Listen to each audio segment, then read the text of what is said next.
5, 6, 7, 8, and we're live! I am Ron Jeremy, and I'm here with Patriot One TV. Now, apart from being M's wingman, I am also an ex-rock star. I spent a lot of time in Hollywood, I've won Oscars, and I've also witnessed Illuminati sacrifices. But that's just part of my story.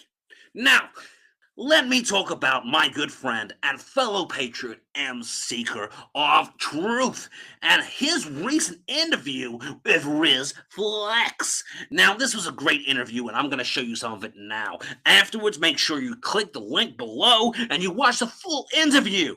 Whilst you're there, make sure you subscribe, like, share that stuff out.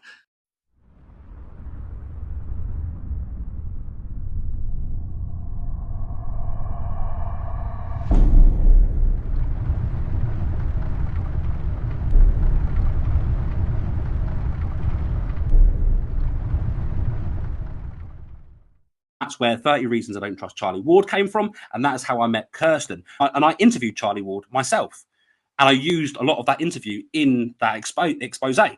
Now, most of the popular secondary mainstream media circus that saw it dismissed it, and they wanted nothing to do with it. No, Charlie Ward's good for the truth, blah blah. You know, you can't say who is this guy. You know, he's no one. He's got a couple of thousand subscribers. Charlie Ward is getting out the truth, and I do shows with him. So don't give me that nonsense. I'm not going to look at it, or they did look at it and felt maybe a bit embarrassed, but like just put that under the carpet. I don't want that getting out. I want to do more shows with Charlie. He's good for my following. And these are the people you trust with the truth. Now, Cirsten wasn't one of them. Cirsten watched the video. She absorbed it. She stopped doing shows with Charlie. She did one every Friday, I think, with Charlie beforehand. And she stopped doing it because she felt, as she said to me in an interview, I interviewed her soon after this had happened, that he was putting out a lot of unvetted information. He was putting out like 6 videos a day, she would say. And he couldn't vet that. And there was a lot of stuff that was coming back not true. And she was like, well, I can't be part of that. So, you know, I commend that. Then she shared, I think publicly on her socials, my video, 30 Reasons I Don't Trust Charlie Ward. And then she went one step further and sent it to various truther video creators. It sent it to people like Robert David Steele, who basically sent her, in short, reply to F off, but then was very unfavored suddenly, where she was doing lots of interviews before. Suddenly, especially those surrounding Charlie Ward, didn't want to do interviews with her. And then she found herself blacklisted from anyone connected to Charlie Ward. So that was the reason they all like sort of stopped talking to her. Mm.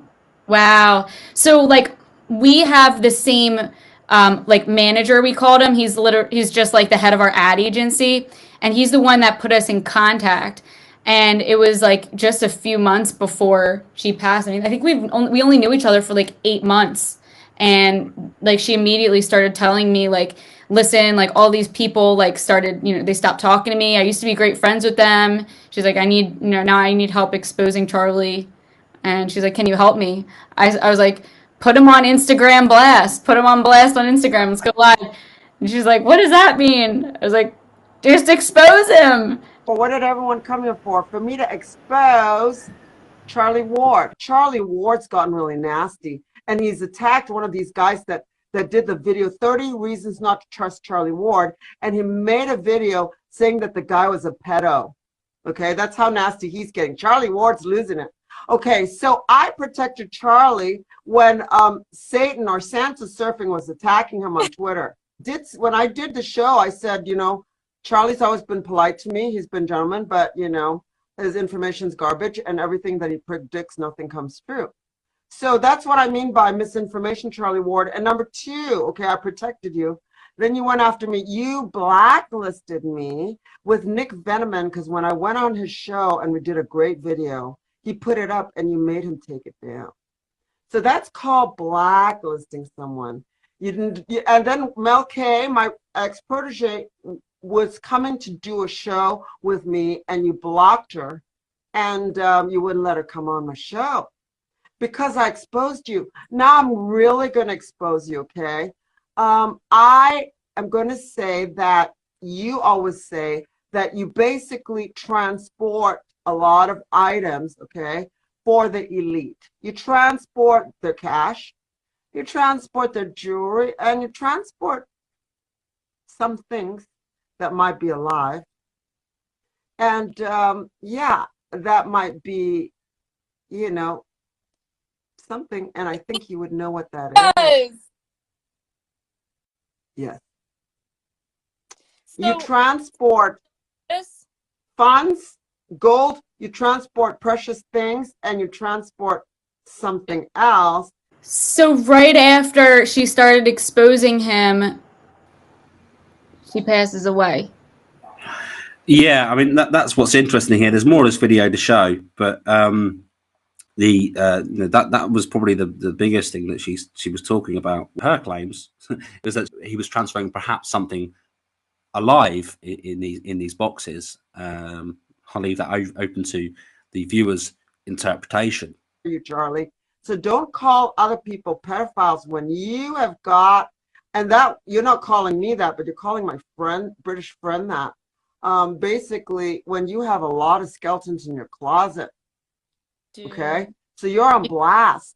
You're basically on blast. You blacklisted me. You won't allow people to do my show. You talk crap about me. And I'm going to have to say that and all I say was your misinformation. I could say a lot more, Charlie.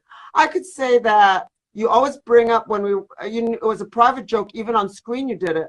Oh, the Orchard Towers.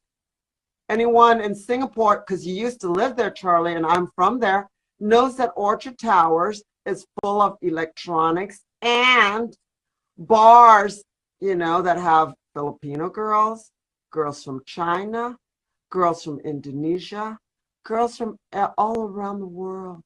satanic child pred. I didn't say that. She said that. I didn't say that. But we can take a wild guess, okay? We can take a wild guess what the hell's going on. And he was all the evidence on these people because he was behind the scenes doing it. Then you talk about Charlie and his background, and he moved money around the world, or currency, he would say, around the world. And Kirsten alludes to in her exposure that currency may not necessarily mean money, and she's talking about money, gold, jewelry, precious things, and something else. And I asked her that question just before she died.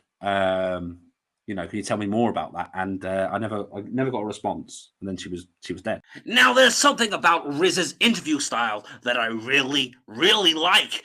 Now, I've sent her a DM, and I'm sure she's going to get back to me any day now. It's been a few weeks. Riz, if you're watching, please send me back a reply. But listen, guys, make sure you go and watch the rest of that and look out for more. And me being a good wingman, I'm here to promote M Secret Truth's video. So make sure you go and follow that link in the description and watch the rest of the video. Until next time, I'm Ron Jeremy.